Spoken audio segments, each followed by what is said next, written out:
Connell the Cigar DM. Hello. Hey, how's All everybody doing? right.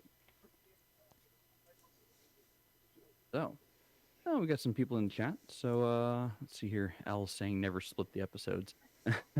Yes, just like a party, never split it. Or unless you're a game master, then you want to split the party. Um, Oh yeah. and then Six Nations, thank you. Yeah, I mean, this has the potential of being a really big topic. Because there are several hello crafting. There are several nuances or subtopics to the the importance of a setting. You've got the campaign. You've got when the setting itself takes center stage. How much does player agency come into effect, if any, to a setting? And not to mention, if your players are really, have read the lore of a specific setting, they can get really immersed into the setting itself and really take hold of what's going on and try to, figure out all the ins and outs and the nuances therein. So again, this and more. So first things first, how's everyone doing tonight? Fantastical. Oh, I'm good. Including you out there in chat. I think my Yeah. icon for tonight basically answers that a question for you. Hmm. Okay. I have philosophical questions. Oh well. Um, Hey, Trooper, how you doing? All right. So, thank you, chat, for showing up tonight. I do appreciate your participation in this. Hopefully, everything out there is set up. I did remove the chat icons or whatever they are, the live reactions. I know that that has been a complaint on several other episodes in the past, so made sure to do that. So, first things first, let's get into the campaign side of a setting. And Connell, I know this is one of your favorite aspects of it. Do you prefer to adapt a published setting to your desires, or do you create your own campaign settings? I would like to say that no, you're wrong. I'm a master of making my own universe. I'm the Prince Adams of the RPG. No, I'm not He-Man, and I am not the DM for you when it comes to that. I like using other people's stuff because if I understand where they're going, I can latch onto it. If I can latch onto it, I can run it. If I can run it, that makes everybody else happy. So there's nothing wrong, in my opinion, that there's nothing wrong with the concept of making your own stuff. I recommend everybody at least give it a roll. I try to do it on Gatekeepers. Sometimes it works, sometimes it doesn't. But if I know where the setting is supposed to go, and if I know who all the players outside the table are, I can run it to its fullest and make sure I have full seats every week. Because really, that's the goal at the end of the week is to have full seats. Fair enough. Freaking hell. So, Shadow, you've got something to add on to that, I take it.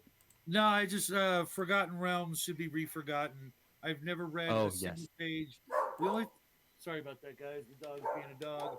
The only Forgotten Realms I ever read was the hardcover book for Advanced Dungeons and Dragons, and I did not like what I saw there, so I never went and read them. I do own the comic books, and maybe one of these days, when I'm reorganizing things and I come across them, I might give them a look see. But I really don't know anything about Forgotten Realms, so I know it's very Yeah. popular. I Well, know a lot of people like it. Just I just one of those things I never got around to getting into. okay. Well, I mean, what about you? Do you prefer published settings at all of any kind, or Uh, do you prefer you your own? know, the things that I like that I would want to run would be things like John Carter or Amber, which I have run, but I never feel I can do them quite the justice that these these masters these professional writers did in creating their own worlds. And for me, you guys already know I like creating my own worlds, my own settings.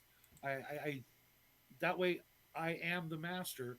I'm always right, and I am a bona fide control freak. So it it fits my nature just fine. And I want to, as a DM, that's what we do. We either create situations and plot hooks or railroads. We create worlds and we create NPCs. And uh, I could do all of those things, but I really enjoy making the worlds. Uh, that's like my favorite thing. I make a world and let them go play in it, and find something about it that they love, that they can really get attached to, that in a way is more intimate and more personal than going in and playing in Tolkien's world or Forgotten Realms or somebody else's world, because it's not going. They're all going to have a completely different experience than everybody else, and there's going to be contradictions and things that people say, oh, that's not right. It shouldn't be like this or it shouldn't be like that. Well, with my game worlds, that's never going to be said. Okay. And lastly, Mar, do you play in published settings, or do you prefer to make your own setting and your own rules for your campaign? Well, that's an interesting one because realistically, I have only on one occasion actually made my own original uh, fictional setting. And I've never Okay. actually used that in a TTRPG. The way I thought it out, you could actually do a relatively simple version of using the old AD&D rules, adapt the rules using Hyperborea, for example, and play in it. But the only thing that actually makes it different from a traditional swords and sorcery kind of setting is the background story that I put into it. And that's probably the entire reason why I never actually used it for a TTRPG is I'm just not playing that story. So Yeah. Um, just let me know if you get superpowers. We'll start. Yeah, okay. Well, I That's a already real have Legion of some. Doom. Yeah, okay. What do I need to join? So, okay. So as far as me, I I don't like to run specific settings or published settings, or someone else's, setting. Mostly, it's the reading aspect to me. I get bored with physically reading very quickly. And I know I'm a huge advocate of going to your local library, picking up a book, and reading the stories there. You can draw a lot from literature to dream up your own games, to dream up your own worlds. Um, but when it comes to me, like, reading has always been one of those things that I've struggled with. I don't have the attention span to just sit there and focus in on reading. Or if I do, when I do finally focus in on reading and finally get in the zone, suddenly it's 15, 16 hours later, and people have been trying to get a hold of me all damn day, and I didn't even notice. I'm one of those kind of types that, once I'm in something, I'm in it, and there's no breaking me away from it. Um, but I've tried to run Faerun, I've tried to run Eberron. I tried running Iron Kingdoms, and as much as I do like Iron Kingdoms, it's one of those that there is so much going on in the world, and I'm like, I don't have the time to dedicate to learning 80 years of lore to understand all the nuances of the situation right now. I just want to run a game, and I'm being asked to run this. So I set it, I advanced the clock 20 years into the future because then I don't have to really worry about much. Or I set the clock backwards to a time before most of that, all the really awful stuff starts taking off. And then I've got, bullet points of, okay, by this year, something happens, this awful thing happens, and the PCs need to react to that. Is kind of what I've got going on. Um, but again, I prefer to make my own world. I prefer to make my own setting. Like, I've been in the process of writing a Bronze Age setting for my world for probably the better part of 8 years. I'm one of those game masters that I will sit there and write a setting for my world and never play the damn thing. I can't tell you why. I just That's kind of what I do. I tailspin into it, and I can never pull out of the tailspin. Um, so don't be like me on that aspect. If I you got an idea for a campaign setting, write it out, get it done, get it out there. I've been in enough of your campaigns, and I've known you for a little while, I guess one would say, if not longer than that. I think the upside of making your own world, your own campaign, is like Shadow said. What I said is goes. I am God incarnate. Uh, if I don't want the zombie to be in the western field, now it's in the right side of the field, whatever. But as you just said, making your own world, making your own campaign, you can get lost, not so much lost in the weeds, but lost. And w- so you don't end up playing it. So my question is it beneficial for you to work on your own on the side and still run something? Running something, there's no reason to stop sharpening the knife. The moment you stop running, it start to get dull in certain areas. So the benefit of running somebody else's work is you still get to sharpen your blade. Fair enough. I can see the point of like honing a, as you said, the analogy of honing a blade, while doing like multitasking. I'm actually pretty close. I feel like I'm close. I need to work out my different tribes of people, kind of like the whole like orcs, elves, gnomes, but in this case, there's just one people, and it's different tribes in their values. That's And the last thing I cultures think I have to work out. Hmm? and What's that? cultures. Yep. Yeah. Basically, the cultures. Yeah, tribes and cultures. Um. But yeah. So anyway, and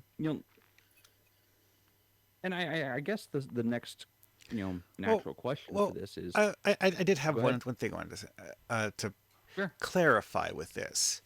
The difference between making up an entire fictional setting versus, shall we say, creating a niche in an existing IP. Like, for example, Star Trek.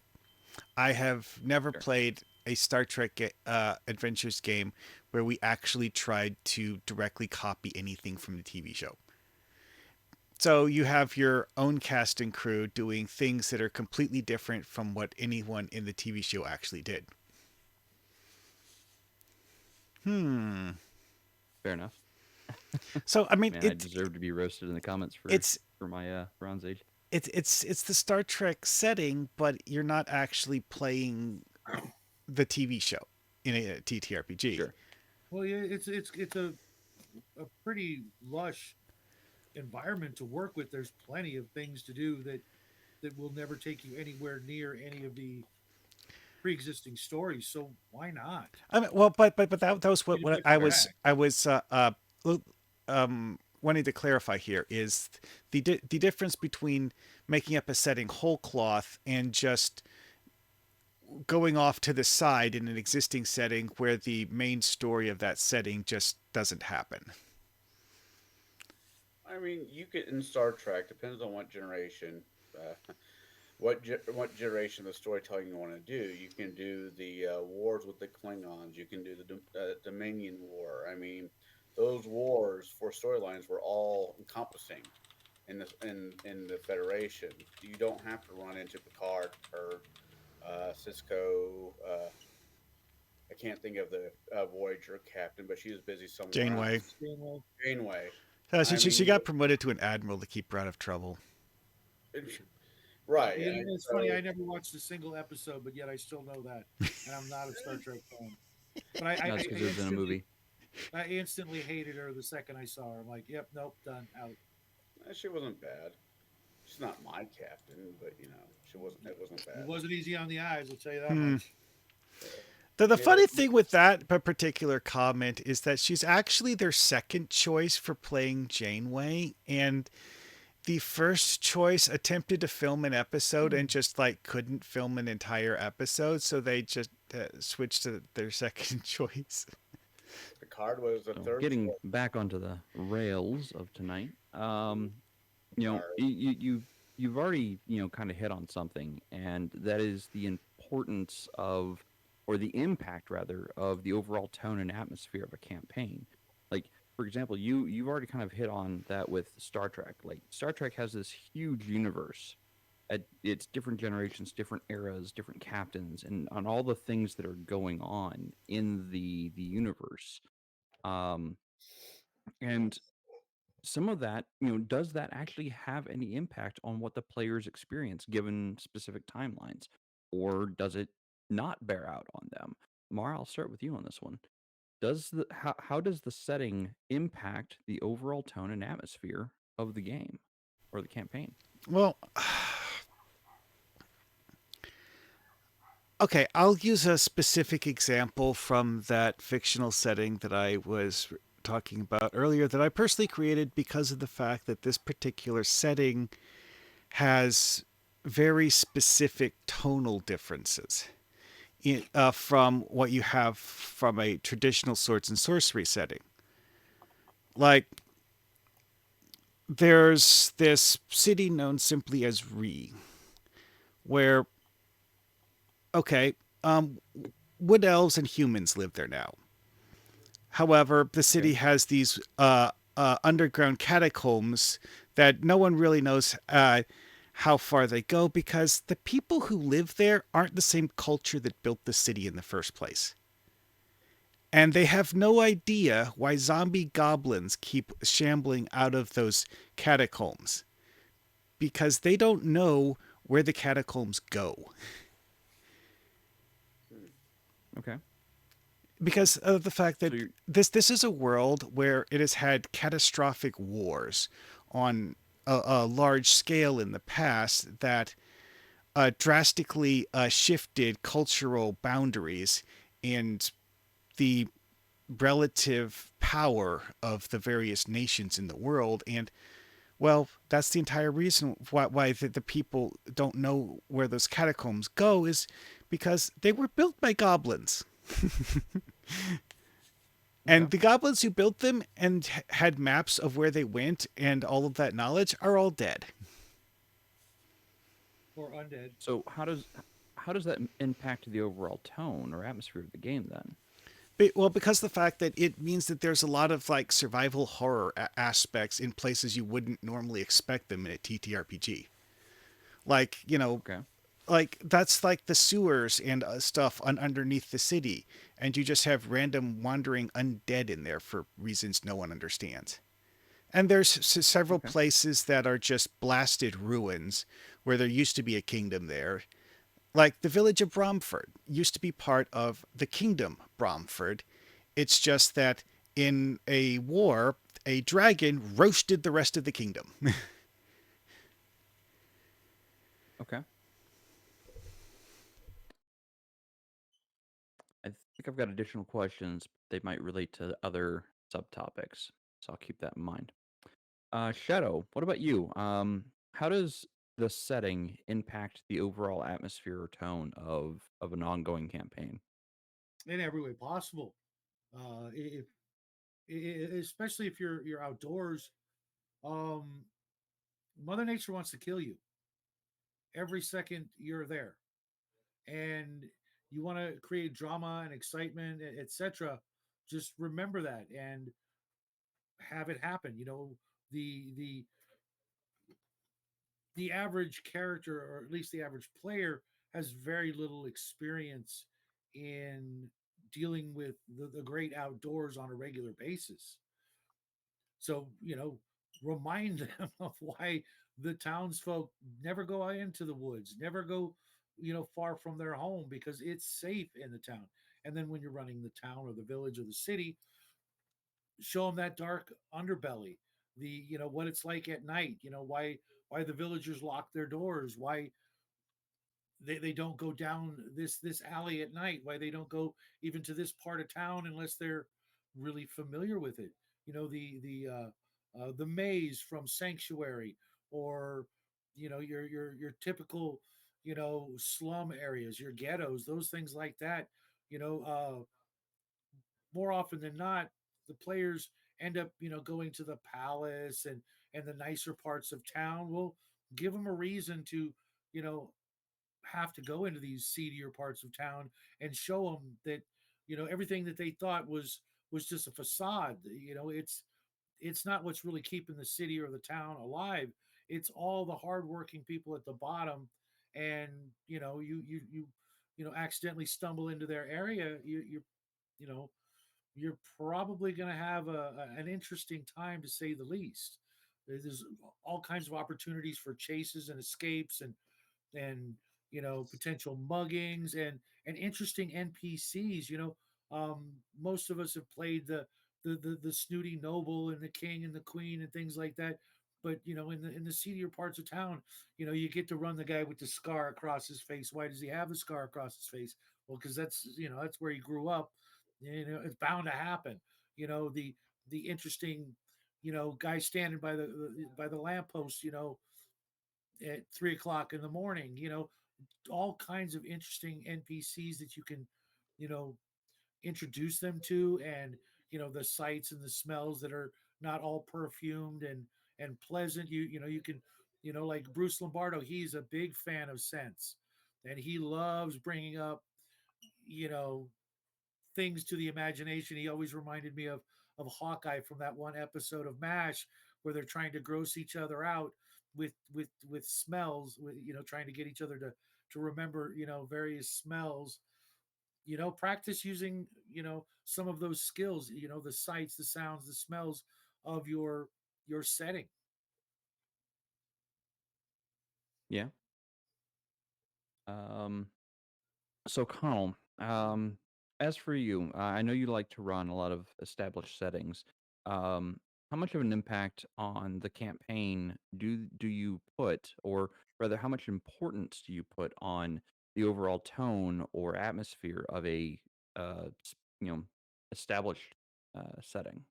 Well, it really depends on what I'm playing. I mean, I know that's a cheesy answer, but that really is, the answer just depends on what I'm running. If I'm a hypothetical, let's say I'm running Dresden Files. Is Sure. it going to be 2000 plus the year 2000 something, 2013 Dresden Files? Speak of the No. devil. It's going to be Dresden. Dresden's not going to be there. It's going to be maybe two, three, 400 years in the past, maybe medieval era Dresden File campaign. What goes on in Chicago during his time period will affect, if I'm running a modern game, will affect the world, but they will never meet him. They won't ever go to Chicago. They might be in New Mexico or Louisiana or somewhere else. So, yes, the two kind of affect each other, but not really. I mean, the war with the vampires, that's a thing.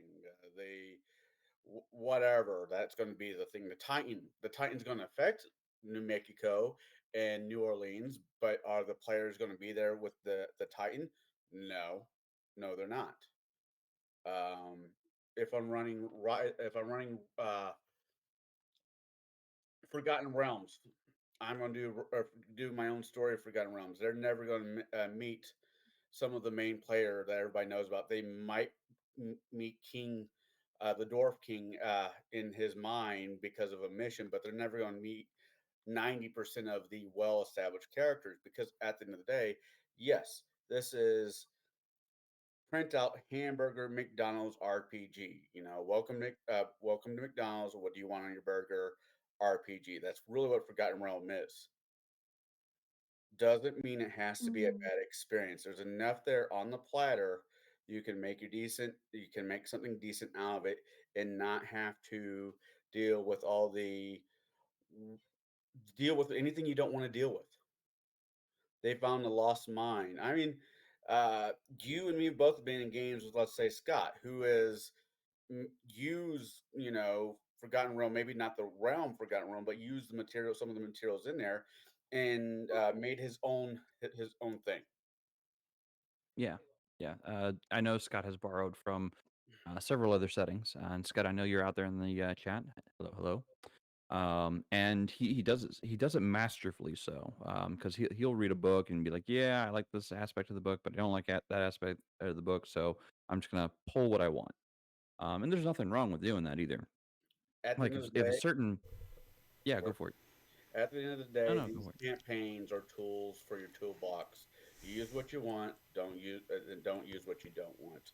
It's on you as a DM to provide quality campaign settings. And if you have to borrow from somebody else, guess what? They borrow from somebody else too. Everybody, all the great ones steal from somebody else. At least that's what I've been It's told. called being inspired. Yep. Well, that also Being reminds me inspired, of yes. another thing, though, is that, like I alluded to earlier, is that if you do make up your own thing that's technically a unique original setting, you're going to have to explain it to people using analogies. So, yeah.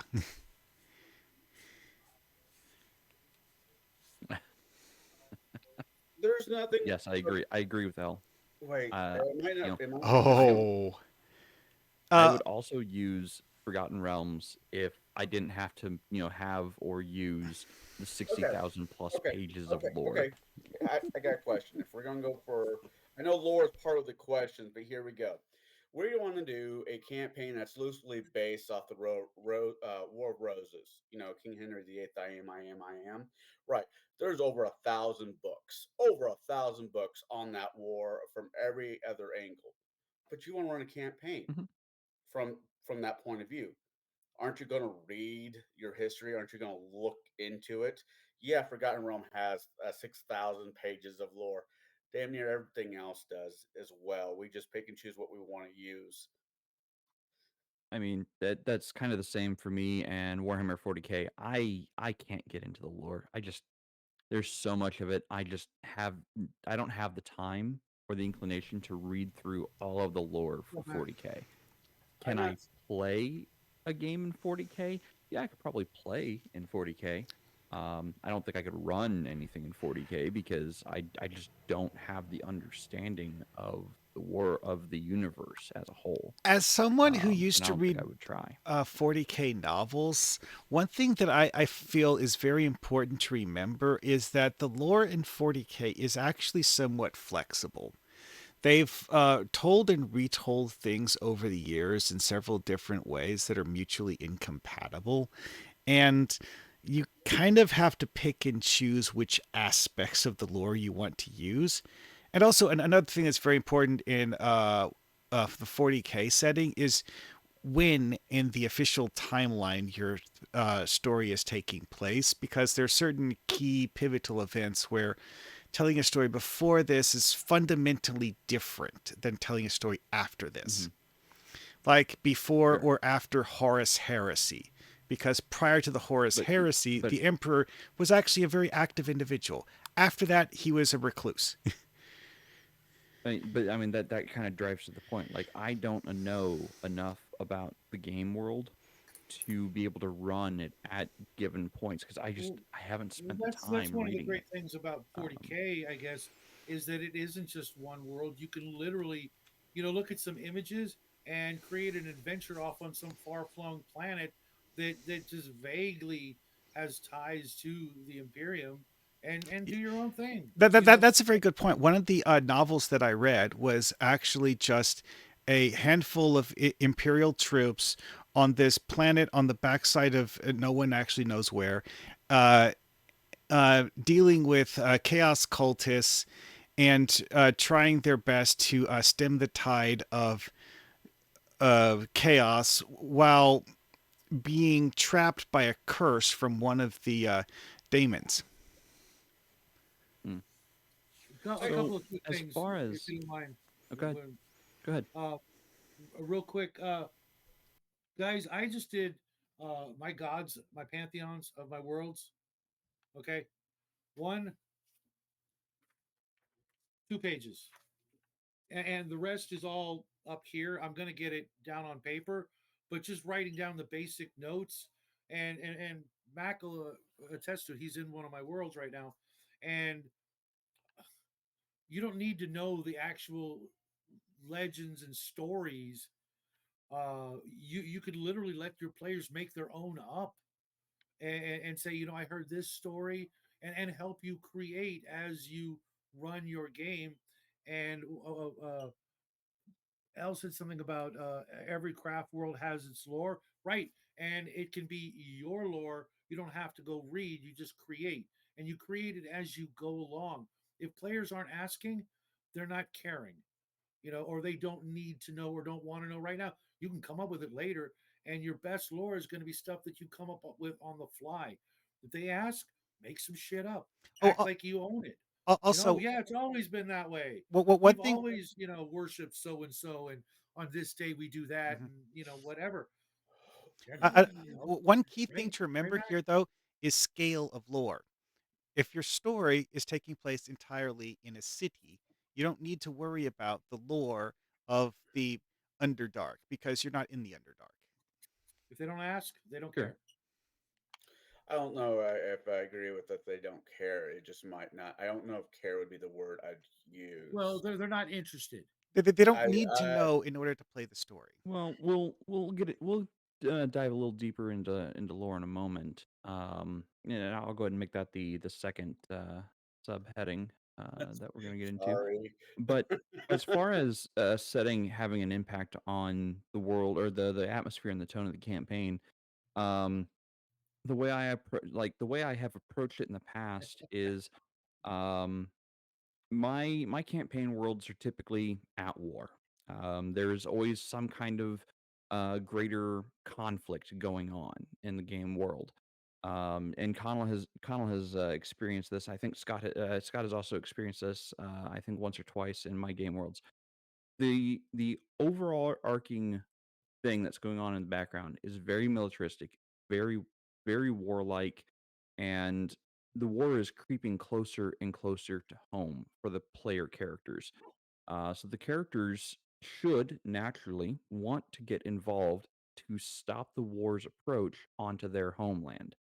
That's the kind of the theme that's I'm building towards is this war will eventually catch all into it, unless something is done. And the atmosphere that makes is a very grim atmosphere, especially the closer you get to the front line. Um, food gets more expensive, clothing and tools get more expensive. Weapons might become a little cheaper, depending on, for like sub tier or sub grade weapons. But the closer you get to the front lines, the harder life gets. The further away from the front lines, the easier things might get. Um, but food and whatnot is still going to go up all the time. The cost of living goes up because the nation has been at war too long, and they need to figure out a way to recover their finances. Then you get the political corruption aspects of it, which has an entirely different tone or sets an entirely different tone or atmosphere for the game. Where you now the party is instead of trying to figure out how to clean up the war and stop the ever advancing machine towards them, they're like, okay, let's clean up the political corruption. Let's start there and work our way up the food chain. To save our country, to save our people, to save what we have left, and then we can figure out the war. I've had groups go multiple different directions with that. And as far as the Bronze Age setting that I'm writing, um, it's not going to be as much a world at war. It's going to be a world that is open to the players, allowing them to explore and find things and make things. Um, the tools, sure, they're bronze tools, or stone tools, because stone tools sometimes work just as well or better than the bronze tools, and they're cheaper. But you're gonna have a lot of the mythic monsters like the Hydra, the Nemean lion, things of myth and legend that are going to be existing in the world, and players are gonna have to figure out how to navigate those mythical beasts in hopes and hope to God they never come across some of the more awful ones. Or if they do, then there's not going to be a let's stand here and fight it and group up till hit till it dies. It's going to be a oh yeah, no, we don't want to be anywhere near this country at this time because that country is now going to be gone because that's a mythical hydra. We're not going to screw with that. Um, you know so eh, as far as like the impact of of the setting on atmosphere or tone, um there's a lot you can do based on what your settings core is, like whatever the setting um you know has at its root. And it should impact the players in a variety of ways. It should impact them either in the pocketbook. It should impact them in there is available to go and do or see, who there is to be able to talk to, like what kind of power curve or power structures in the world. Those are all things that would be affected by the setting itself. So let's get into lore now.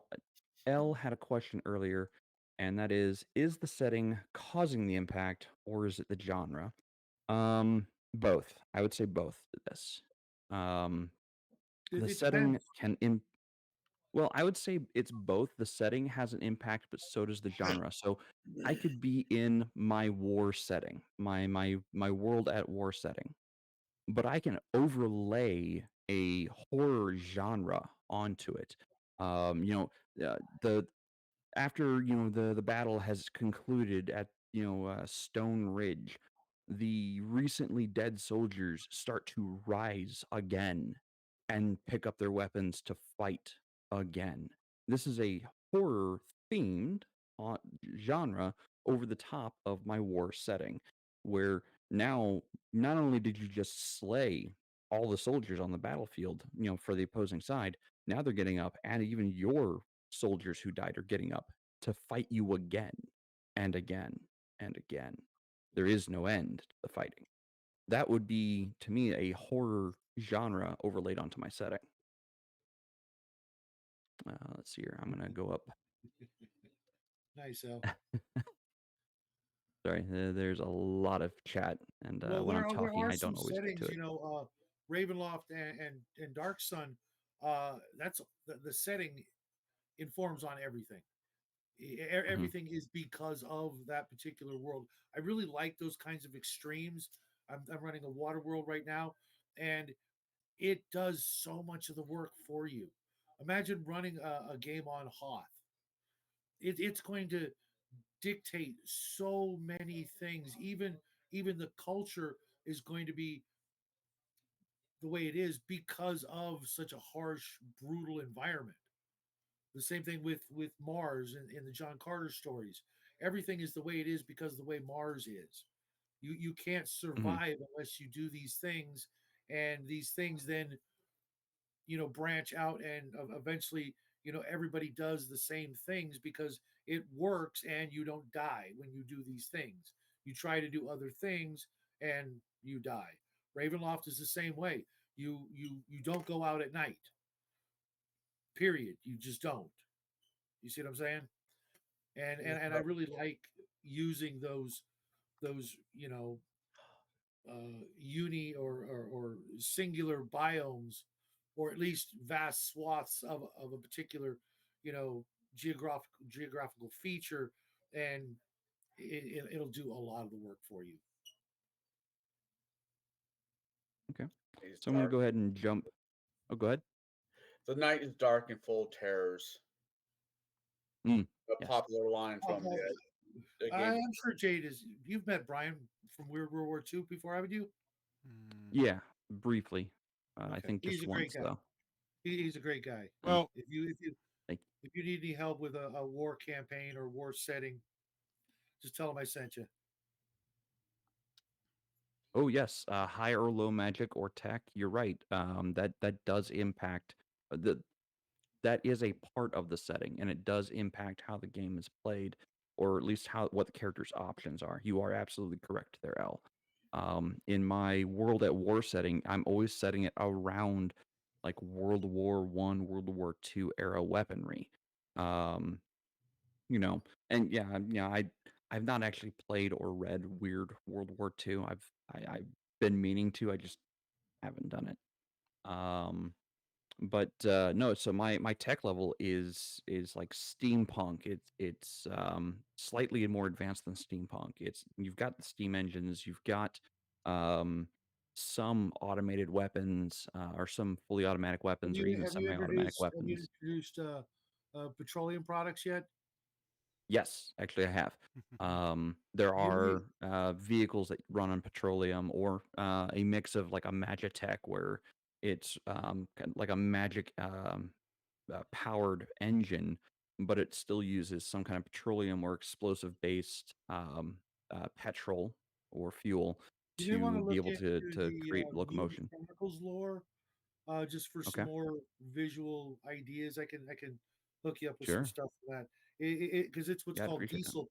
It's what's called diesel punk, which is the next step after Steam, and they still Mm, managed to get you know the equivalent of you know simple computers and some other things that you wouldn't expect because of innovation and Steam tech, uh, steampunk, that can only go so far before you are smack dab in the middle of the industrial revolution, Hmm. and that's going to sure. require a lot of grease and oil, Well, and you for might as well kind of you know blur the lines between the two as soon as you can. Hmm. mhm. The idea of Yeah. having to So use my wood and coal always to produce steam, is, they're going to find out real quick that there's a better way. Well, the setting I I see what you're wrote saying. my own lore for actually has a form of magitech where like Mm, things like enchanted armor are actually very common. They're expensive, but they're common. And sure. people have found ways of making enchantments to do things that you'll often see in sci-fi settings, like having a doorway in your courtyard that goes to somewhere else. Fair enough. Like my Bronze Age setting is going to be Yeah, Matt. extremely high magic. Whereas my World at War setting is it has magic, but people rely on firearms more so than magic, and the first person they always aim at is anyone who's casting magic. Like that's the first person shot at every single time because of how much devastation they can wrought onto the battlefield. And should be. Um, Yeah, that's just mean. yeah, absolutely. Yeah, it's mean, You but know, damn it, not only do they have low hit points, but if they're not fully armored, they are going to die very rapidly. But why do hypothetically, they have let's to have low hit points? wait, You wait. know, it, Go ahead, Connell. Well, I mean, It's most hard when they wizards. can't see you, Matt. Hypothetically, let's say you're in Jade's war campaign and you're a young gunslinger because you really like that model. I haven't played this character at all. And some son of a bitch magic user decided to cast slow on you. You're using firearms. You see the problem here? It's Matrix. Your bullets to you becomes the Matrix, and you just can walk around. Of course, you shoot the magic user first. Only you can stop the wizard from casting fireball. Okay, Smokey. Yep. My problem was, why do the magic users always have to have low hit points? Mm. Why? Um, Why can't your magic are you, users, when they're done, studying, they go to the gym and beef up? Well, I Can you mean, they don't imagine have what to have kind low of hit points. the Can you log imagine what that would do to your players' minds if suddenly they see these big burly, Goliath looking dudes from Necromunda, fireball. well, Their spell books are tattooed up their arms and on their pecs and whatnot, and they're just like, oh, I'm gonna do it. the Okay, the Mac, the you heard it here What is first. that Harry squatter? the The logic used Oh god, that's Right, horrible. in nice. the setting that I created, because of the fact that magically enchanted armor is so common, almost every wizard has a robe that's functionally arrow proof. You need magically enchanted So arrows to penetrate the defensive So spells. you're doing the John Wick of wizards? Well, it's one of those things that to me it's just like a logical extension. Is that you have people with powerful offensive magic. You also have people with powerful defensive magic. And if you're going into a combat scenario, you're going to want to have something to protect you from your enemies. I go back to my original statement. Look long and hard into my icon. You see that's Mr. Rogers. What is he doing? Saying hi. so we were talking about lore just a bit ago, and I just wanted to finish like the focus on the campaign and the setting's impact on campaign. So let's get into the All campaign right. lore or the setting lore. Um, Ugh. and this kind of goes back to what you guys were saying about having too much lore can be a really bad thing or can be a detriment to the campaign or to the play of the character or players themselves. So I'm going to start with Shadow on this one. How do you balance providing enough detail about the setting without overwhelming your players with information. Well, right off the bat, like I said before, I let them ask, or inquire about the things they care about. I will describe the setting, but I'm not going to give anything away that they wouldn't be able to readily deduce on their own. I don't know what their individual deductive skills are, so I'm going to describe the setting and let them through whatever mode they want to go, depending on what kind of game we're playing. You know, ask questions, whether it be to the NPCs or if they have to ask me or if they want to blue book or text me while we're playing or something like that. Because as GMs we're gonna miss stuff, and as opposed to let my players just start making stuff up, well, I go over and I grab the axe off the wall. Well, I didn't tell you there's an axe on the wall, so there's no axe on the wall. But if they want to ask me questions about things that I might have missed, like what color is it, what does it smell like, how big is it, things like that. um just like with aspects of the society and the culture and the things like that, I'm going to try to lure them into asking the questions from the NPCs and find out what they care about, and then I can think about that while they're doing other stuff. If they're asking why everybody wears a fez, you know then I'll come up with some reason. I'll give them a short answer and then work it into things later if they care. But if they don't care, I mentioned everybody's wearing a fez, even the women, and they're like, oh, okay, weird, don't care, move on. I don't have to do any more. I'm not going to give them big long speeches on why everything is the way it is when they're going to forget half of it anyways. If they're interested, then it'll stick in their head and then it's important. Unless you're me, then you note everything down almost as verbatim as you can. And that's great when you I'm one want of the to. weird ones. Well, no, I mean I'm looking at a book over here. It's the Legendary Lands of Arduin. It's a 900-page book. I mean, it's a phone book of all the stuff that you would want to know about a country.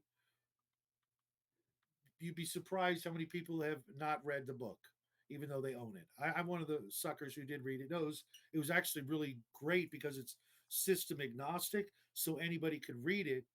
But how much of it is going to get used? Every table is going to be different. Fair enough. Uh, Connell, you sound like you want to add in on how to balance providing enough detail about the setting without overloading your players. no, sorry, that was just my throat being an Oh, asshole. okay. Just clearing your throat. Okay, that's I mean, fine. I I mean, will I'll jump I'll in. ask it tomorrow then. we I kind I of mean, if you touched on want to that. jump in, go for it. We kind of touched on that earlier, though. It's like you feed them Mhm. details as those details naturally come up in the progression of the story. Like if a player asks about something, okay, describe it. But if they don't ask about it, maybe don't spend time to describe literally the entire town. Fair enough. Okay, Um, I'll jump on this one. First of for all, sure. Shadow. You guys are awful. First of all, Well, Shadow, fezzes are cool. I know I this. understand. My doctor told me so. Earl Um, Herman told me so. yeah, Mr. Bobblehead himself said so. Anyways, going back to the topic at hand, it depends on the DM and on the player, in my opinion. I'm the guy who sat down and read all of Game of Thrones, Song of Ice and Fire, which reads like a freaking textbook. I want to know the lore. I want to know about each house. I want to know about the knights of each house, the lords of each house, and it transfers over to the games I play. Jade with Jade's campaigns, I want to know who the main players are. Not saying my character knows who the main players are, but I have a general idea. So next time I sit down at his table and I know him playing his world, okay, this is 500 years in the future. This is the next day. It doesn't matter. Certain things don't change. Um, Therefore, if I know the lore, I can make a character that's fun for me to play, and it's easy for my DM to work with. Instead of just saying, "Well, I'm going to play a fighter or a barbarian or whatever. I don't care. I just want to roll some dice and have a good time. No, no, don't be that player. Don't be that player. I get a lot of us have stressful jobs, but seriously, if you want to be a player, I'm not asking you to go get a college degree or a GPA. Just know about the world that you're playing in. How does it affect your character? What part of the world does your character affect? And things like that are important. It makes for a smoother game. So if he has two textbooks worth of literature for lore, so freaking be it. It's not going to kill you to sit down and read the footnotes every so often. That's not true. I Well, literally watched and the player character die. It was really hard telling his wife what happened. Uh, um, as for me, when providing detail about the setting, um, I have recently started giving the six truths. The six truths are six things that are immutable facts. Like they are things that all characters throughout the world know and understand, as being 100% fact. Um, can I change them in the future? Yes, but if one of those six truths change, it is world shaking. It's almost world shattering when they change. Um, and those six truths can range over a variety of things, but they are typically really big, momentous things about the world. And if I can keep it to six things that all characters know about, where they're starting, the world they're in, um, I can impart a lot of information very quickly in a very limited fashion. So I'm not going to overload them. Now, do I have full on tomes of lore for my game world? Yes, unfortunately, yes. I probably have some 200,000 words of lore built up over the course of 20 plus years of gaming. um would I ever bind all of them into one textbook? Maybe one day, when before I die. Maybe not, I don't know yet. um but again, it's a game world that's been going for 20 plus years. So I write down and I take notes on things that have happened, things that the villains want to see accomplished, so on and so forth. But if you can s- strip out all of the nonsense that is unnecessary for players to just start a game and condense everything down to just six big truths, you can get the game going very quickly, and your players will understand what is in the world and what effect they can have on the world immediately. Well, I mean, it's like So, that old six W's thing: who, what, where, when, why, how. mhm. I mean, it's like that's just But like the it goes basics deeper for than that. describing of something, and you know, it gives you a starting point, and then you move on from there.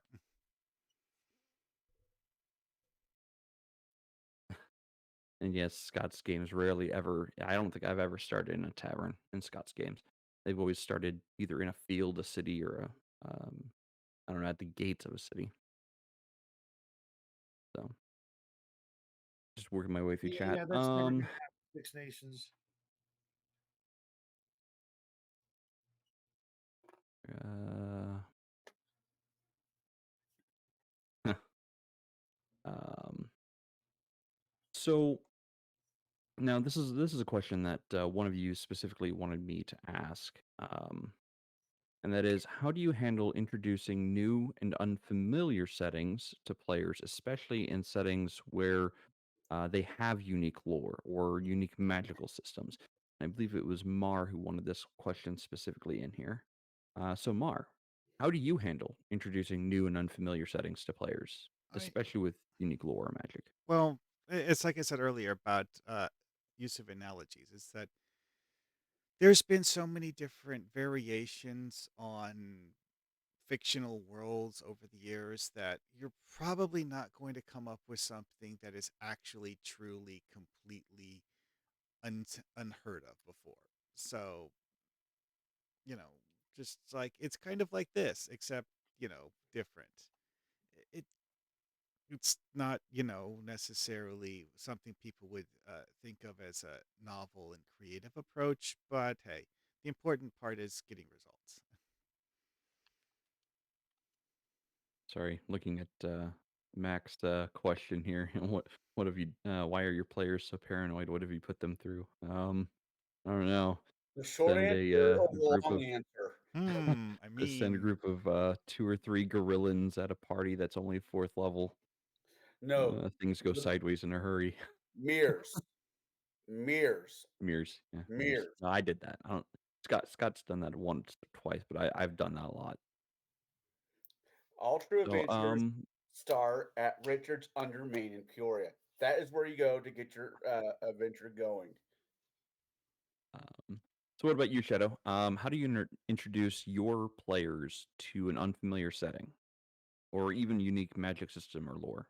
Use as many descriptive, phrases and uh, terms that you can that they may not be familiar with.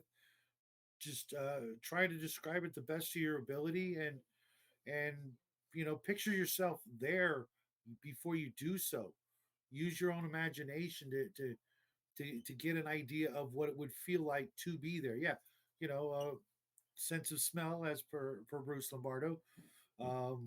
The sights, the sounds. I like to focus on the weather sometimes, or trying to describe different plant life to really get it going, because we have yet to see that I'm aware of, other than maybe Dagobah, a world that uses plants unlike the ones we have. You know, for whatever reason, there's always pine trees on every planet. You know, uh, make some new ones. Start with some of the basic things. I talked about how I don't normally have like all the identical food animals that we're familiar with. Pigs, cows, sheep, chicken, that sort of thing. Because why would there be? It's a new world. Start with some of the most basic things, and right off the bat, you end up getting a world that's vastly different. Obviously, it's going to be pretty weird, but once you've described the tree once, then you can just call it by name and hope they get it. Maybe hmm. draw them out, draw some weird plants, some weird trees, uh, Well, different. Go ahead, Mar. uh, an example of something that I saw in fiction that is in some way related to something from real life, but is something that has never actually been seen in real life, is a form of algae that uh, cr- has a turns itself into balloons as part of its growth process. Of course, it does this because it's on densely forested planets that have a very, very jungly atmospheres, and this lets them float up into the air above the tree canopy.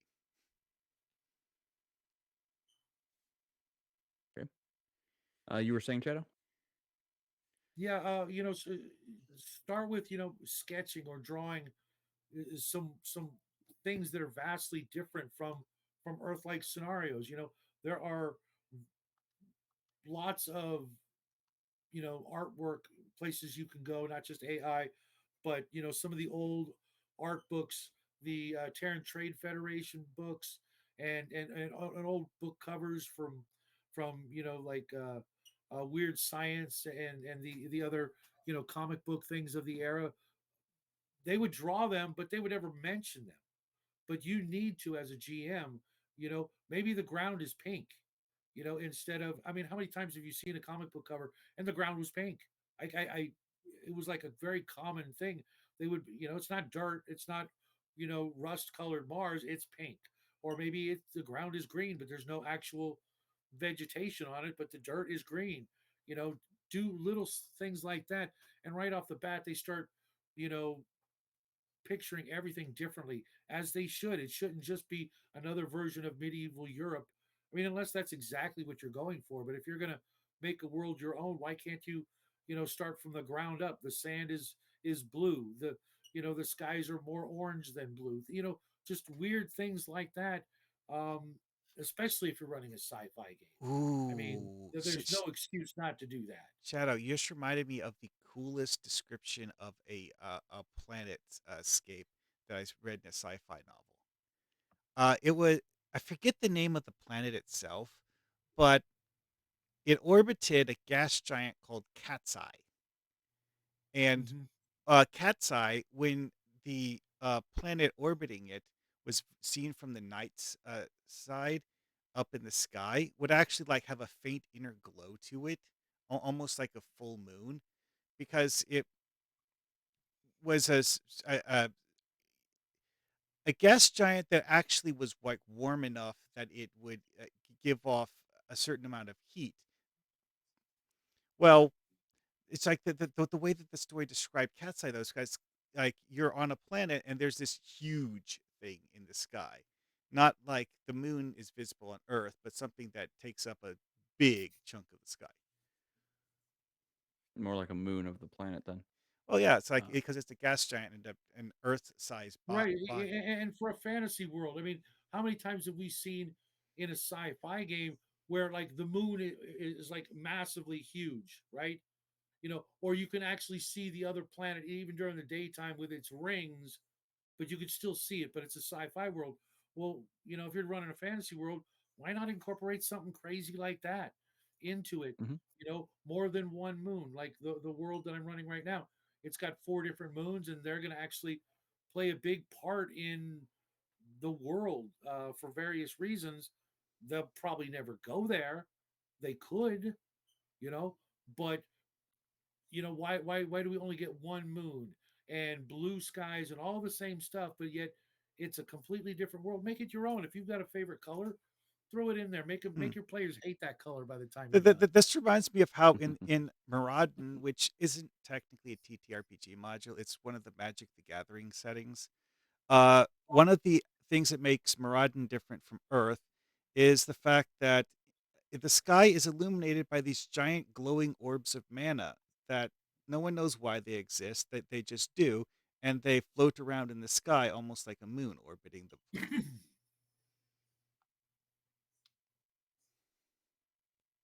Yeah, I think you meant Mirrodin. Yeah, I, hey, I'm not what's up, Kyle? technically. Long time no see, buddy. I'm What not was sure that? what What was the that right way part? to pronounce that is. How many here have played like Elder Scrolls or Morrowind or Oblivion? And there I was that have. one. Okay, there's that one place that's like full of lava, but those giant mushrooms everywhere. Oh, that's not Skyrim. That's the one before it. The same I, planet, though. You know what I'm talking about. yeah, yeah, I know what you're talking Yeah, about. Morrowind. Morrowind. I was like, I need my brother because he's played all those games But and you know what I'm knows. talking about then, right? How Yeah, weird was that looking? It looked insanely weird, but you know what? After a while, you get Very used to it, alien. and it worked. It was it, one of the most unique settings I'd seen in a video game. I've it seen kind of some really weird visuals like that in games where there's these strange symbiotic relationships between lava flows and plant life that you won't see in real life. Mhm. well because lava, the after the lava is done, what it does to the soil is enhance the soil. Therefore, things grow faster and normally healthier because So of it. now, I know we're still kind of onto the lore and how the world works and whatnot. What about the player aspect of things? What about if player characters have a background story? Like, how do you incorporate a character or a player who's made a background for their character, if any, into your overall setting or narrative? Um, Con, I'm going to start with you on this one. Do you ever get players who make backgrounds for their characters? Yeah, I do. I kind Okay. of, me personally, I don't enjoy doing it. If I have a player that says, "Hey, I got a page, at least page worth of a background. Do you mind reading it?" My answer will always be yes, because I can see how his background story, if he is the son of a merchant. Then I'm like, cool. Here's the hook. He's a son of whatever. Here's the hook. Um, yeah, I'll use background, people's background if they Okay. want to write one. Do I say, hey, to play my game, you need a background story for your character? No, because I, yeah, you all have heard my story, my opinion on them. So yeah, I will work it in, and sometimes after that game is done, that character, if the character survives or if he doesn't, he'll be brought up sometime else in another game as well. Such and such, such and such used to live here as his merchant family get brought up or some somehow it gets normally gets brought back up. Okay. What about you, Shadow? Do you ever have players who have or want to create backgrounds for their characters, and Oh do you yeah, ever incorporate them into the setting? it's funny. Raven McMahon, she's never played before any RPG, and she's already working on her without me saying anything. She's already got like the background. She's working on the background for both of her characters. Um, Guys, the players that do that, the players that want to write their backstory, you know, those are the players that are going to be there the longest. Those are the ones that are already invested before the first dice are rolled. I You know, disagree with uh, that. Okay. pay attention to those characters. They players. They want to play. They're ready to play. They're invested. They've already taken the time to take pen to paper. Something very few of us do anymore in our regular day to day lives. But they've taken, you know, away from the table. They've said, I'm going to write some stuff about my character and see if the GM will approve it. Take it apart bit by bit. First paragraph. Okay, is there something here I can use? Okay, maybe even get a copy of their background story and say, okay, I'm going to copy this, take a picture, whatever, and we'll work it in as we go. um and if worst comes to worst, you can go, well, I've got it worked in, but you're not there yet, so just be patient, and then later on go back and check it out, and go, oh shit, I better do something and include this stuff. But that was a joke, folks. Pay attention, and give them the benefit of the doubt. They're going to pay attention to your backstories for the world and the environments, hopefully as much as you do theirs. And if you have that back and forth with each other, they're more likely to keep going and keep paying attention because they're seeing that you're paying attention, and eventually they're going to help you come up with plot hooks. Oh, they didn't want to go in the dungeon, well, let's check out their backstory. Hmm. What can I pull from their backstory to get them to want to go in there? Oh, their cousin's trapped in the well, now they got to go in the dungeon. Something like that. Use Also, it. one thing I feel they need to put in here is that when you're telling a player, like, oh, that backstory doesn't work, be specific. Like, don't just like say yes or no. Give them like which parts of it don't work. Like, okay, did they set their character as being a human man at arms from a town that's actually populated by elves? Stuff like that. It's just like explain to them how they need to fix it so that it works, and don't just tell them no. I must be the rarity in this statement. Not as rare as you might think. Because even Elle agrees with you, Connell, that the background for a character happens as you play the game, not before you play the game. Which again, there's nothing wrong with either direction. If you're the type who goes, "Hey, I want this character, and I kind of want to know where they came from, so I kind of have an idea of where they might be going or what their wants or goals in life are." If that's how you play, awesome, more power to you. Do it. If you're like, "Nope, Yes, it's Matt, just a yes. character, don't really care about them," don't know where they came from, don't know where they're going, just here to roll dice or just here to experience the world and explore the world, like that's also a great way to play too. Both work for differing types of players.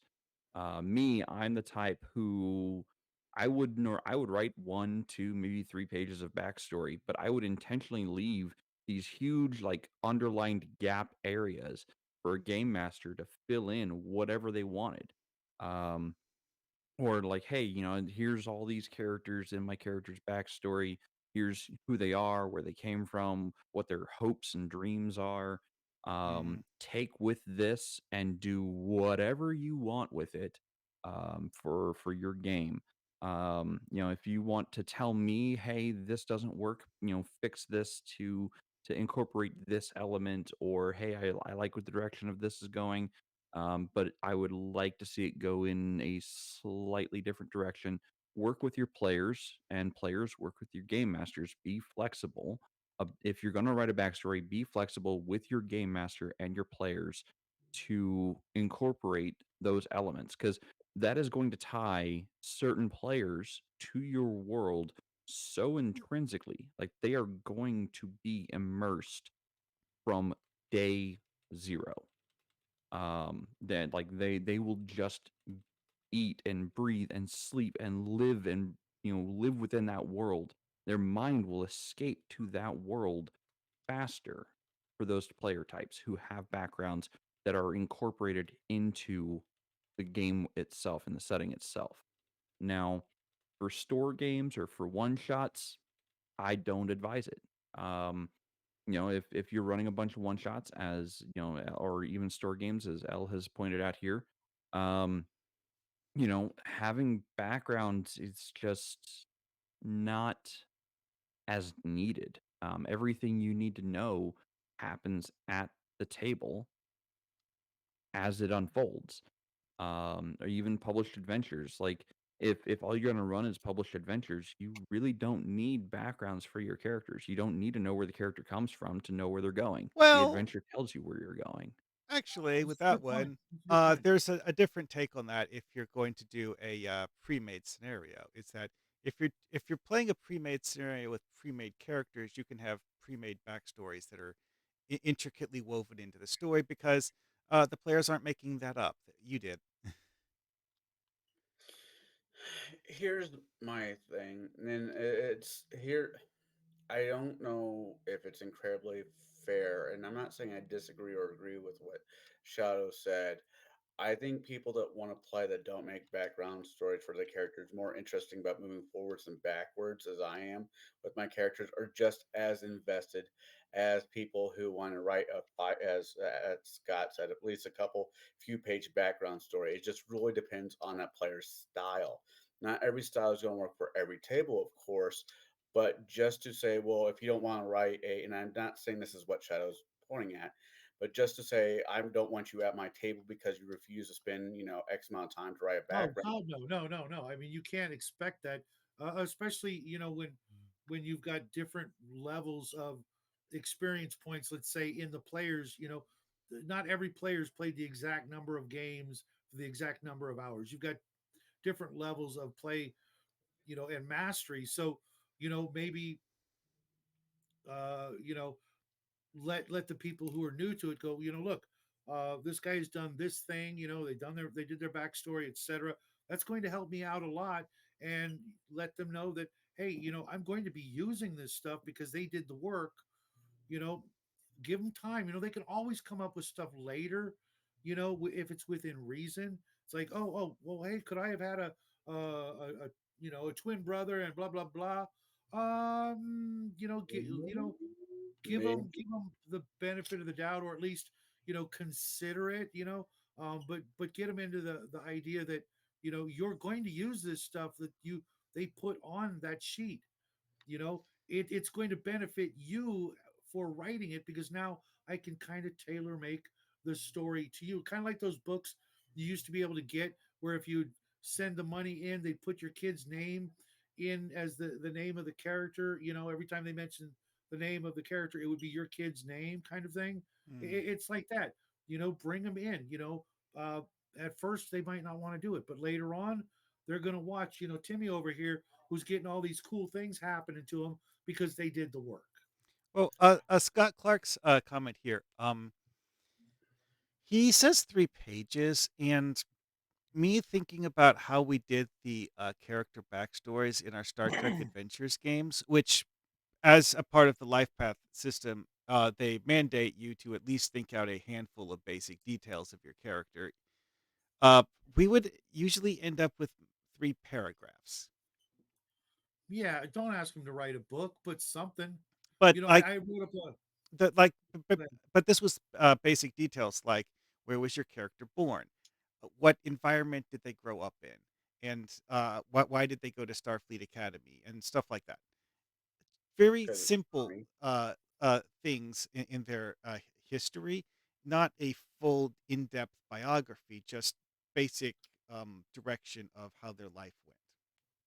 Well, what here's what's Darian was my last. I mean, I've played a few characters since Darian, of course, but Darian is will always be one of my favorite characters I've played in Jade's campaign.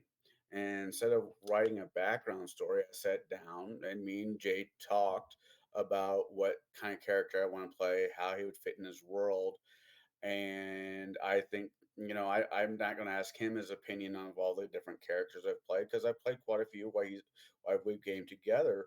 But for him as a DM, I can't help but to think sitting down having a conversation with me what I'm expecting out of Darian was more useful than giving him like 3 pages of paper that he can't read because I can't fucking write all that well.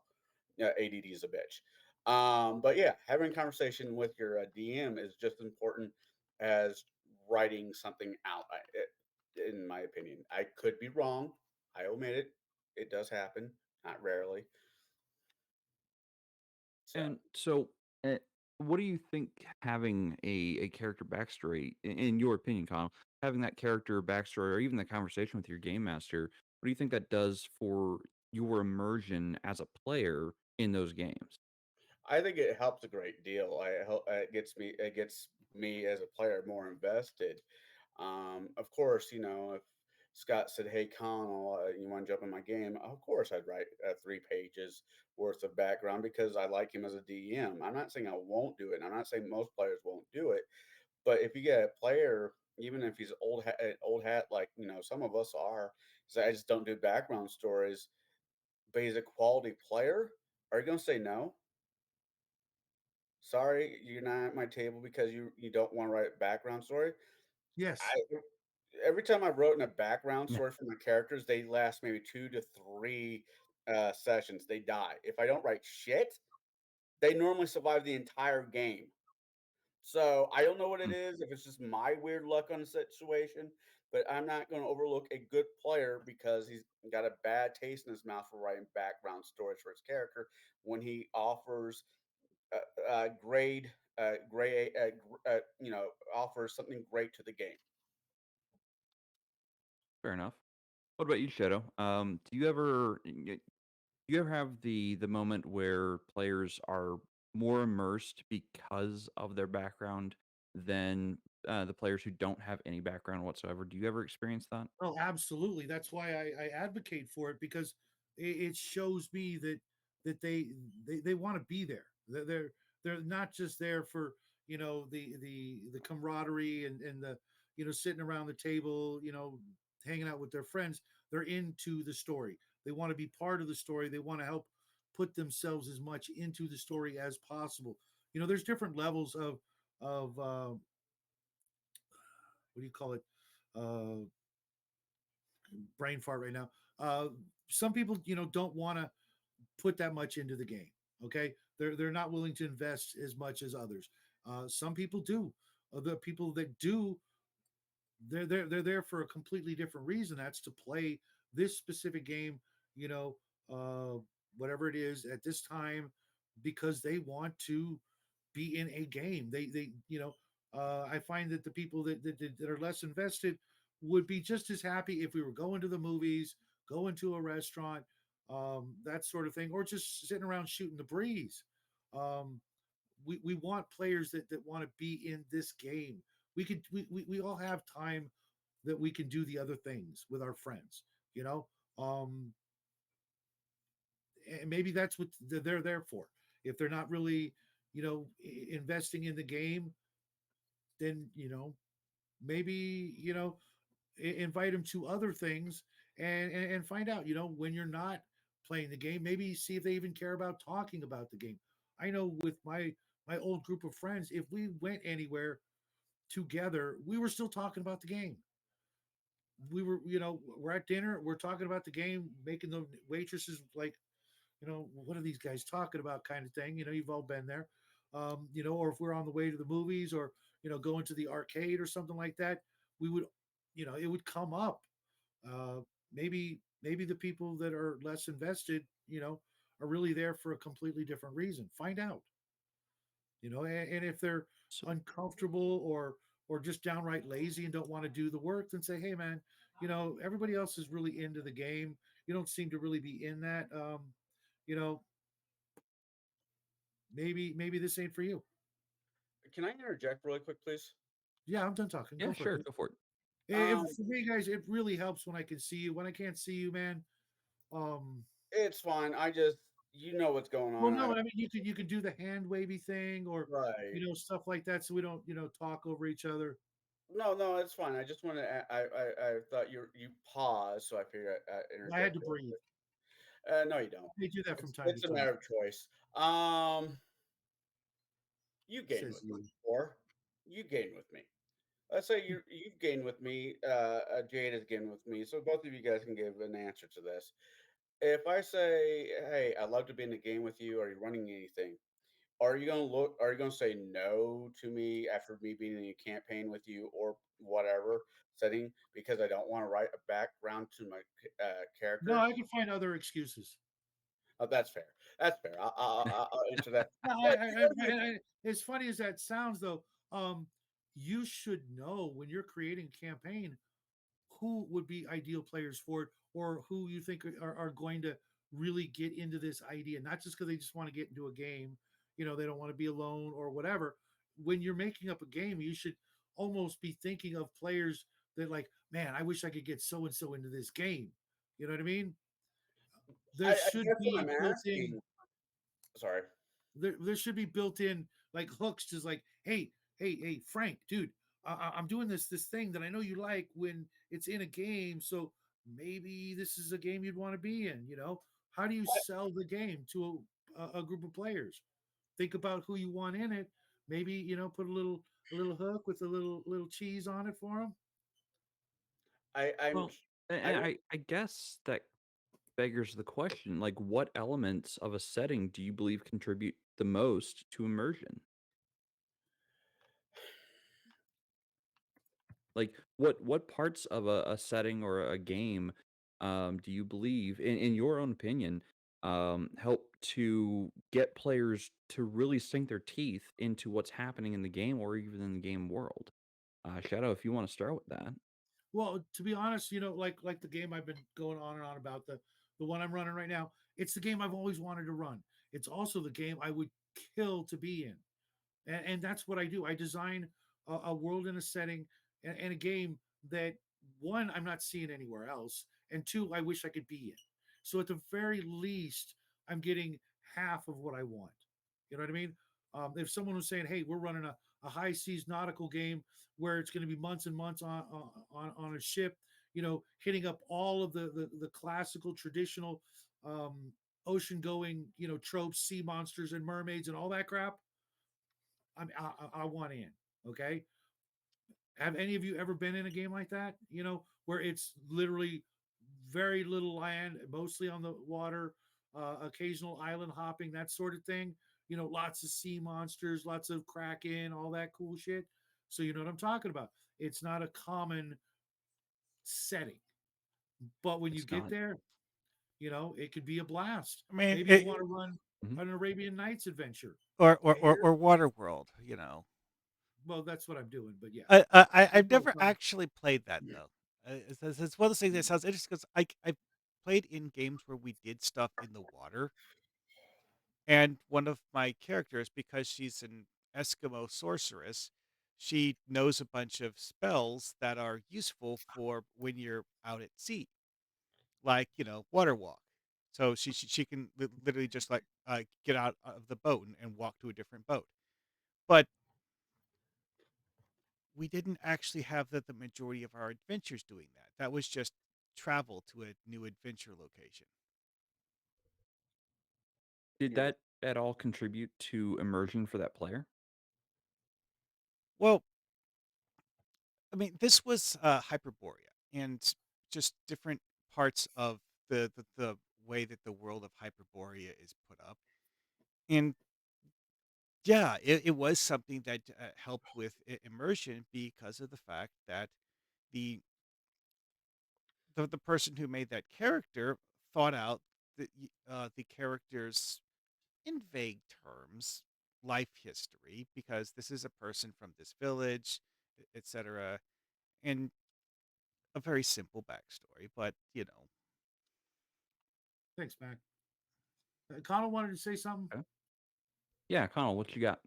Going back on not so much lore or but gender of the campaign setting game. I think Genre, it's yeah. a genre. I think it's interesting. We want to talk about pirates and stuff like that. And even in the sport, to me, and this guy's in when he can find the time and energy. When 300 came out, uh, all of a sudden there was a whole group of people who want to play Spartans in the medieval reenactment.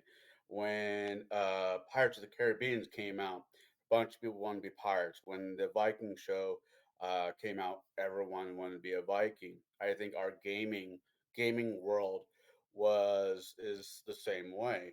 You want this guy over here wants to have a pirate campaign. Hey, I'm all aboard. I like a good pirate campaign. Let's do more ocean stuff than the town or island that has the women that's like maybe a once a month type visit scenario trip. Rest of the time we're out in the ocean. We're fighting other pirates. We are trying to get find a lost treasure of pick somebody. I don't care. Whatever. Whatever. That's to me that's a pirate campaign. That's the setting. That is what we're after. If we're doing a world war game, what he runs, he does it well. The one I was in done well. I want to I don't drag. think I do it I want well, it but to be miserable. I want it to be dragging my face on cement again from point A to You point said B. cement, right? Yeah, cement, Okay. gravel, Just, gravel, yeah, yeah. gravel. No, I heard cement, not what you heard. just making sure, because Well, gravel. I want it to be a drag. It's a war. I want it to feel like a war. So when these movies come out, and there's a reason why I bring up these movies. The movies, books, TV show drives to a certain degree what people want to play. Lord of the Rings, when Lord of the Rings came out, how many jokers out there want to be elves, dwarfs, halflings, aka hobbits, or whatever because those books? Or I mean, even you up there have a story about you wanting to be one of the characters. So Yeah, I wanted to be Strider. if these who are the didn't? type of Who games didn't, right? that you want My people to first get character invested ranger. in, or the type of games that you want to play to get people invested in, why not make it a movie night? Hey, I'm thinking about doing a Pirates of the Caribbean type setting world. Not saying it has to be like the movie, but let's watch a bunch of old pirates, Cutthroat Island, movies like that. Just get you into it. I want to do a war movie. Fury, a bunch of World War II movies are out there. These things are not hard to come by. So if you want people to be invested really into it, give them a source material they can work with. That with me, it's movies and books. So Okay. if you want to get invested, have your players get invested.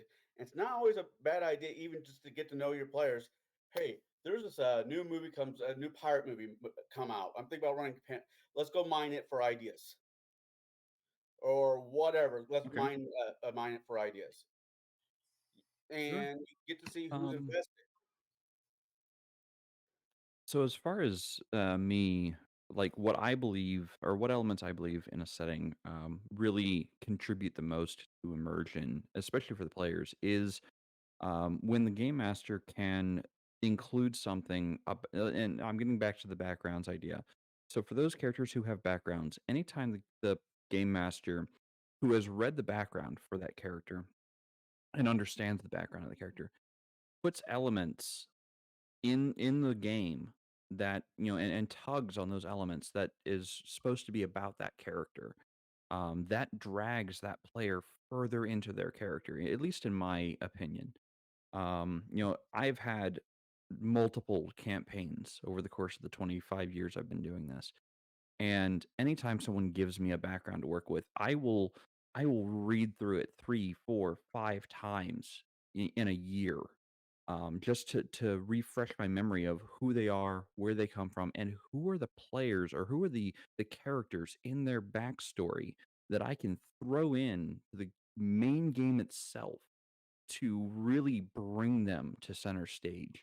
Um, my wife played a character, and the game didn't last long for various reasons, but the game um, was focused on it was a Wrath of the Righteous attempt, and she'd made this character who had like 8 or 9 connections in the city. A few of them really stood out, and I'm like, okay, so I'm gonna rename one of the villains from the module set to this villain that she has, this adversary she has. Later, Scott. Um, I'm gonna keep the love interest that she had in the game somewhere. They might become a squire or a follower at some point. I don't know.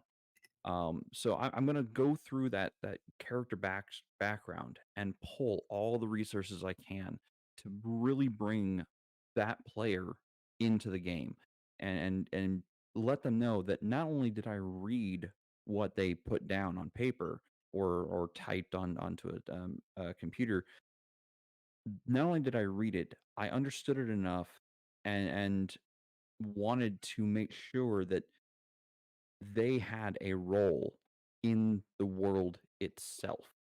That to me, I think, brings more immersion than almost anything else I can do as a game master. Now, for those characters or those players like Connell who don't want to write backstories, I find other things to bring them in because I will have that conversation with those players. Be like, okay, tell me about the character you want to play. Tell me what you want to accomplish with this character.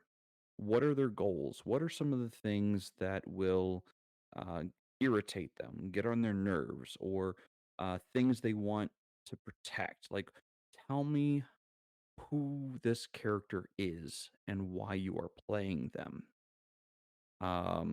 Give me something to work with, and I will take that character on a journey. And the more I can take that character on a journey, the more that player gets invested, especially if I can make that character center stage for any, length of time greater than, just once every like 20 minutes in a combat. If I can make that character, stand in center stage and really bring them out to shine for 20, 30 minutes at a table, over the course of a night, and really make it impactful for that character and that player, they're hooked. They're immersed. They want to come back every time because they want that chance to be that superhero. They want a chance to be that rock star character, and they want to put in the effort to play. At least that has been my experience. What about you, Mar? Like, do you have any elements about a setting that you believe contribute to the most for immersion with players? Hmm. Backstories of places. That is Okay, something that places. I always see in every game I have ever played. Every place you go has a history, a backstory. And, like, for example, that Star Trek Adventures module, like, we go to a place that none of our characters has been to before, uh, because our shuttle actually crash landed there due to a cosmic storm sort of thing. Well, the location was the a location that had a Federation research center there because of the fact that the planet was actually a reasonably lush Class M world, so sort of place you would find to be commonly suitable for habitation. It's just that people kept having issues like our shuttle crashing there, and they had a research station there trying to study the strange phenomena that kept occurring around this planet to understand it, and so on and so forth. And that was the history of the place before we got there. And something that we didn't learn all at once when we arrived and had to figure out because, well, we're stuck here now and we kind of want to leave at some point. Okay. But like, okay, Um, that was very specific to the plot of that one. But like basic stuff sure. like, is this a fishing village? How long has it been a fishing village? And that sort of thing will often come up in stories, and they make the world feel more alive because it's not just a square on a map.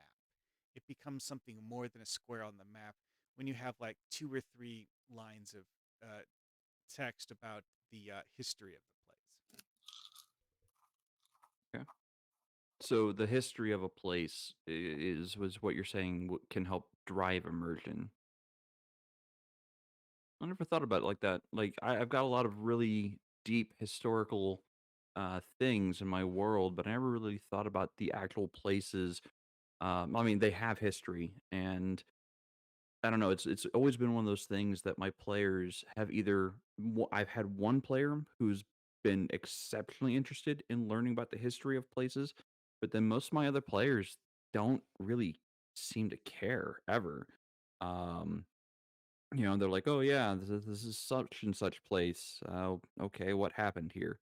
And I don't mean like what happened here 10 years ago. I mean what happened here yesterday. Why is this place a bloody massacre? Hmm. Um, The John Horde, you that's know, why. yeah, yeah. Well, that's Um, one of those things where there's a distinction between the players using the information and appreciating the information and acting enthusiastic about it. Well, the one person to ask you about all the information in your world really doesn't have much of a life, so it fills up the time. So, I mean, sure. I've got like I said, I've got deep histories of my game world, like really, really pages deep history. oh, I read the But original again, most binder. of my players just aren't interested. I read the original binder that you and the other guy originally put together several years ago. So no, I get it. Jade, I'm one of Yeah. those guys. I have a really hard time of giving a rat's about a world unless the GM really pulls me in, and you know, I need something, not even like the quest, but why do I care about this town? And we're just going to another town in a couple of weeks. We'll be in another one and another one and another one. Um, I think we've got to find what each player is actually looking for. You know, if I'll admit, like for example, if I'm in a town and a particular maiden is like giving me the eye or something like that might actually be like, well, really, okay, now you got my attention. What's the name of this town? I'm coming back here. As soon as we're done, we'll go talk to her. And as soon as we're done, I'm coming back. Stuff like that. Something that draws me in a personal level, or maybe some scoundrel walked off with one of my magic items, and the player's like, well, sucks to be you, we got to get going. I'm going to be like, I'm coming back here, I'm going to get that back. Whatever it takes, something to make me actually care about the place. Otherwise it's just going to be another town, another village, another bunch of NPCs that are cardboard cutouts. Try to maybe make it personal, even if it's on a kind of a negative thing, but there's got to be something. Otherwise, it will just be another European looking medieval village that we're going to come across because the map is littered with them. How Yeah, is it different? yeah, you definitely need to find a way to tie the story into the places the players are visiting in order to give them a reason to not just move Carol? on to follow the story.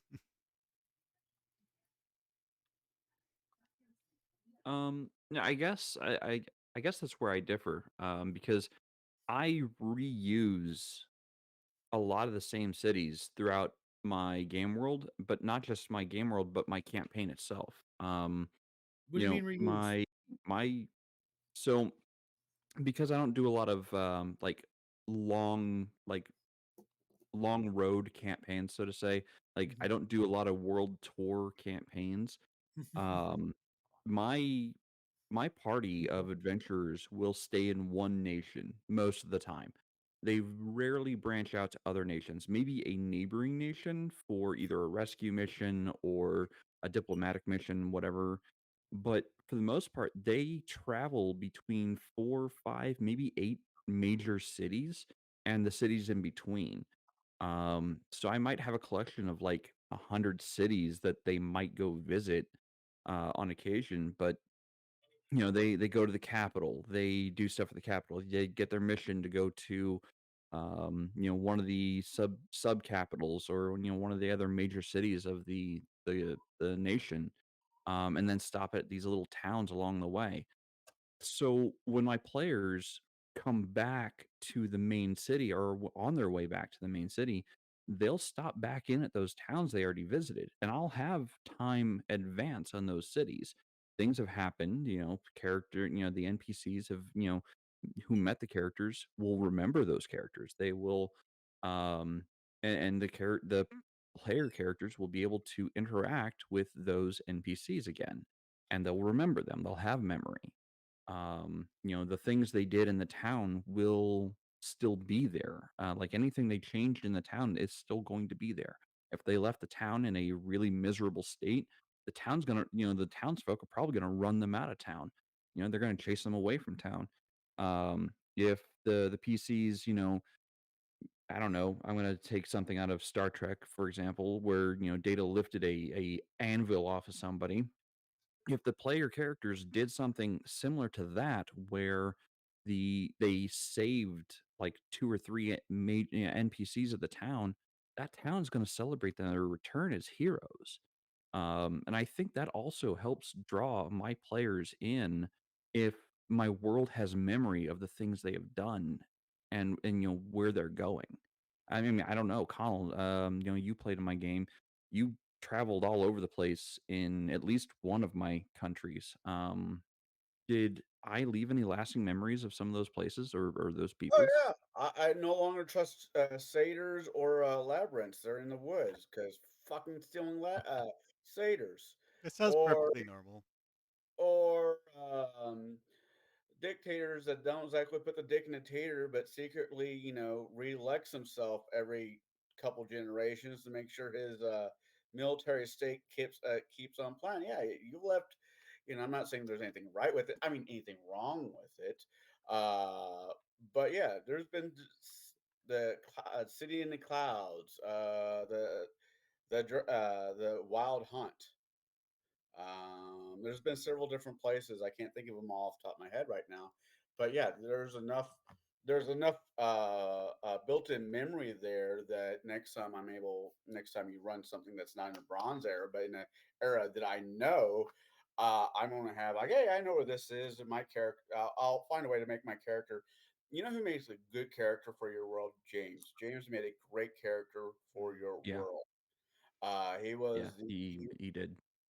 he makes the note taker, the one who asks 101 questions, the one who is an expert in your world when you're not. Um, yeah, I miss James. I wish he was still around. I lived it. Not that he's dead. I just wish he still lived in this area. But yeah, Yeah, yeah, I know what you mean. you made a campaign that a lot of the stuff was memorable.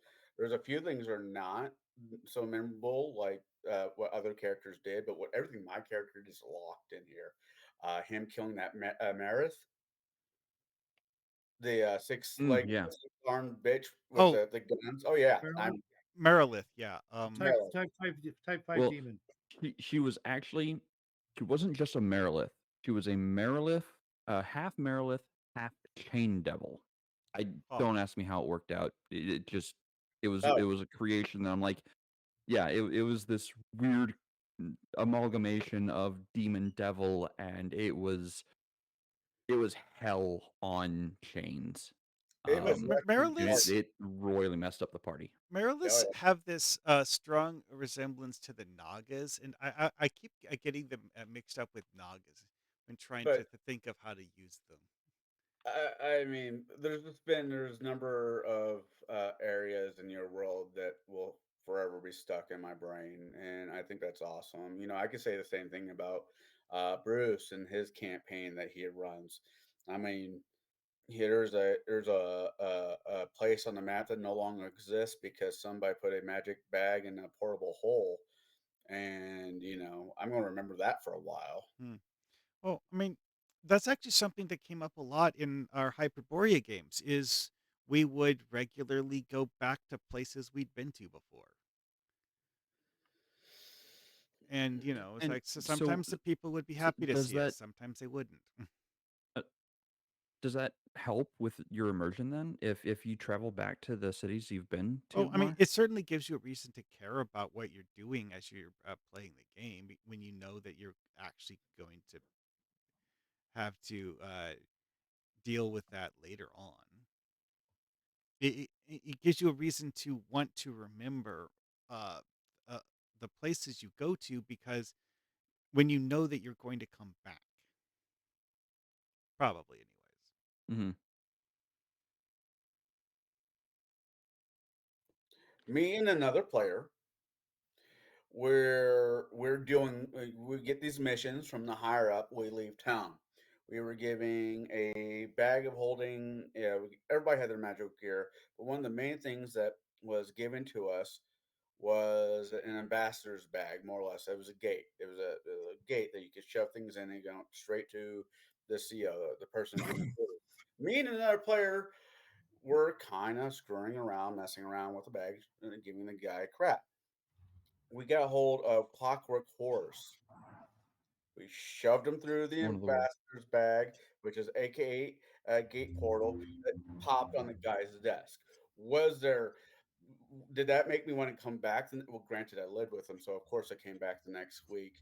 But with that, but stuff like that, having fun at the DM's expense, but being playful about it is also, in my opinion, also something that will bring players back. Something they can of course they're going to rag on each other, but I don't think the DM always have to be the holy of holies. I think there has to be some playfulness between the DM and the players. This is not English 101 or History 101. You can't give the lecture or the professor shit, but you should be able, to a certain degree, give your DM a little bit of shit. He's going to give it right back to you, but you should, to a certain degree, be able to play back and forth.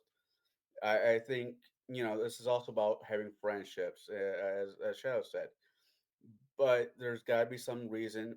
The immersion is awesome, the theme is awesome, but if the person that's DM is kind of just dry, cold, a stick in the wind, that's going to, If from my experience, that will drive players away. I know that's not exactly part of the question area that you had for this. I thought Hmm.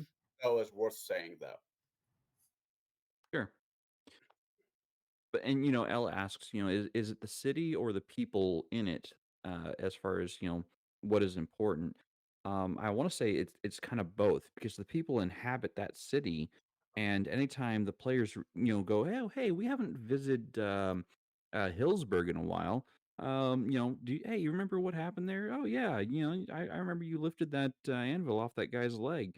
Maybe we should go back there sometime. Um, people will remember the places they've been, but they'll also remember the people. So I think it's actually both the place and the people that inhabit it that makes it immersive, Remember um, that beer or at maid? least memorable. Remember that beer maid two Yeah, towns over? Yeah, can't wait to go back there. Hey, boss, do you have a mission that puts us in this town? No, damn it. and I do remember some of my players actually asking, "Hey, when are we getting back to Bethel Garrison? The library there is just awesome. I'm able to research so many extra spells." Whereas the fighters like, "Yeah, I have no reason to go back to Bethel Garrison. I mean, I've trained there enough. I don't have anything else to learn." But the caster's like, "No, no, no, I need to get back to that mage college." Um, you know, and I mean, sure, it could be for not necessarily role play reasons, but for power up or training reasons that they might go back to a place. Um, here's a concept for you. Imagine if you had the Library of Alexander in one of your campaigns that the cleric and the wizards always want to get back to. Even the fighter, because I there's mean, certain books or techniques that he might not know. yeah, I mean, and you know, I might have something like the Library of Alexander in my Bronze Era game.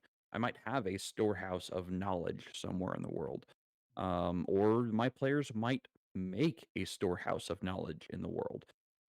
I don't know what the Bronze Age for my world looks like. I've never played a game there. I've never run a game there. I don't have any lore about my Bronze Age. So I am really, really excited to start that game to see what my players make of that world, to see what my players are willing to do with, you know, whatever I give them in that world. Um, because it's going to reshape the world going forward, and all the stories and all the campaigns I run in that game world going forward from that game. Well, I know what I'm doing next Tuesday. Mm. So, let's see here. I think we are pretty much out of time tonight. Does anybody have any closing remarks on the importance of setting? And should we do more of this specific topic or some of the subtopics we missed next week? I'm all for continuing it. There was so much that you put into Yeah. this one. I don't know if you actually got to my questions. I vaguely remember them. I did some of them, yeah. But there's more. It was hard to choose. I just went for the ones I had the most humorous answer for. Um, but Okay. yeah, you know, guys, do the best you can with the setting. Uh, they've already bought into the rules. Okay. Um, there's so much fun you guys can have if you make the world somewhat open and inviting place, as opposed to some of the settings like I mentioned, Ravenloft and Dark Sun. Those settings are brutal. Uh, that takes a special kind of player that really wants Yeah. a real challenge. That's one of the reasons why I made the world that I made. I made it very simple and very open and ripe for the players to make it their own. Literally, find an island, grab it, and make it yours. Do whatever you want with it. Let's see where it goes, or maybe not. Maybe they will like the shipboard life, going from port to port, filthy bastards.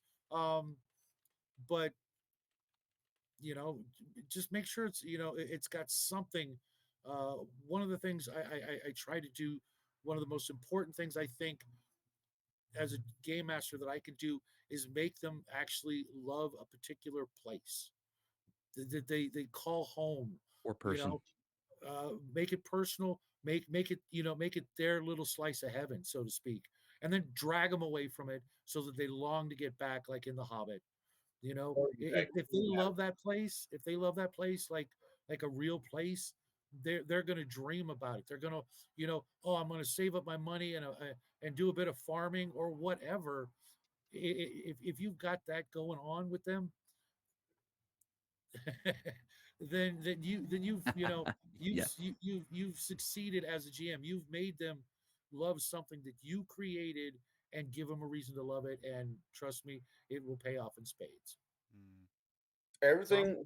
everything he just said, but still the love interest in Burn the Town. That'll keep the Hmm. party going. I mean, No, no. It's I actually, that's another thing that you mentioned. If you can actually make them fall for an NPC, uh, another win in your book. You know what I mean? You've created that NPC out of nothingness, and suddenly they want to start a family and don't make it weird, you know. But you once again you've succeeded. You've made them, want to give up adventuring. Of course you're not going to let them, but you've made them want to, well, retire and build a family and make first level characters again, and let them do the same thing. that is actually something that came up in our Hyperborea game because we played the same campaign for several months. We had several characters die, but we also had several characters retire, and one of them did well, two of them retired and decided to go live with someone that they'd met on their adventure. I go back to Hmm. an original statement: kidnap them, burn the village. The Colson effect. So I hope that this has given you some ideas, and we'll go ahead and schedule a second appearance of the importance of setting for next week, because there is a lot we did not get to. You know, we didn't really, I don't think, dive fully into immersion and the necessity of player buy-in. Hmm. Nor did we really touch on the agency of the player to be able to make changes in a game world. Um, Yeah. and there's also those times where the setting itself takes center stage away from the players, which I don't recommend doing, but it sometimes happens. Sometimes important events happen and the players need to react to them. So we'll try to discuss those things next week, and I hope you'll be here for that one. So I really enjoyed this conversation. I look forward to it next week. I hope everyone out there in chat also enjoyed the conversation. And if anything, I hope you guys are ready to talk about it next week. And thank you for spending your time with us. I really really appreciate you. Um, so if you haven't already done so, please consider subscribing to this channel and the channels linked in the video description below. And if you enjoyed our content, please make sure to hit that like button, because it really it really helps us know that we're doing a great job. Nope, that is the old one of those. My bad. I am failing tonight. Sorry. So have a good night, and we'll see you next time.